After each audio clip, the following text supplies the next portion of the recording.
confidential. And so wherever you need to write that name, you write the name of the person. You bathe it in prayer. You say, Father God, I am not the greater. Only God is the greatest comforter. You can have degrees. You can have all the learning about grief and bereavement. You still need to treat every individual as an individual, specific. This is not a textbook case. And so you're going to ask the Lord, Father God, whatever their name might be, Suzanne has lost an in-law. Show me how to meet Suzanne's needs. Show me how to approach her. And so the first step in ministering to those who are bereaved is to ask God for wisdom. How do I approach this person? Give me the words to say. Because even if they've had a number of deaths or multiple grief experiences or bereavements, each of those they may experience slightly differently. So that's what that's about. Now, I just want to pick up here on a few things, and one or two of them was sort of highlighted by the end of Dr. Nicely's presentation. I only got the last slide because I had some previous appointments earlier on today. And the first thing to say is that we've just come out of a pandemic. And so a number of us are bereaved. I mean, I lost 2 relatives last year. And some people I know have lost 6 and 7 and 8 and, multiple family members. And so we've all been through, we all know someone perhaps who has lost someone to COVID. And so what I'm beginning to see happen now is that there's almost a desensitizing, because I'm on several prayer networks or prayer platforms, and we do the BUC worship, which is the British Union Conference worship in the morning.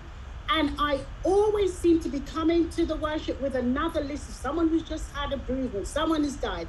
The other thing that's happened is that during the pandemic, especially in the UK, I don't know elsewhere, because of the virus, people who had regular hospital appointments couldn't get to them because the hospitals were locked down almost. So you had patients in there, but you couldn't even have relatives visiting. And outpatient appointments and people who were scheduled for surgery, all of that was cancelled because the hospitals were awash and overflowing with COVID cases and people on ventilators and so forth. So the regular follow-up couldn't be done, and people's operations were delayed for a year, 18 months. The other thing that happened was that people who had cancer, they couldn't have their treatment for cancer because, again, there was a lot of worry about the immunity, whether because the virus was around and so on, if they gave them more cancer treatment or chemotherapy, the immunity would be lowered, and if they caught the virus, they would die from the virus, not from the cancer and so forth. So a lot of cancer treatments were delayed. So between regular scheduled operation and scheduled scans, CT scans and chest x-rays and all the regular things that people were down to have at the hospital, it was delayed, they couldn't have them.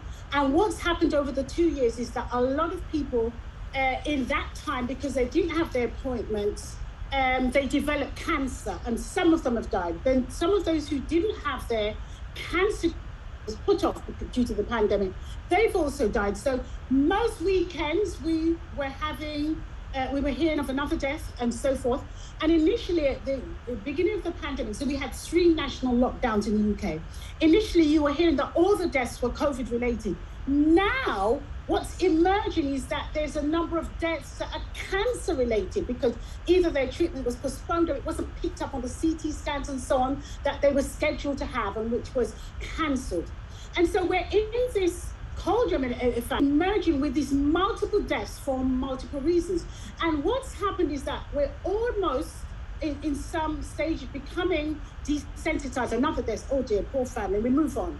And so what's happening is because we've all been in this bubble of experiencing death around us, we can become flippant. And I want to make this statement. When I say flippant, and it may not happen where you are, but a comment that was made to me this week was, oh, we've all experienced grief. Everyone's experiencing grief. Or we've all lost someone. We just need to learn how to deal with it and say it was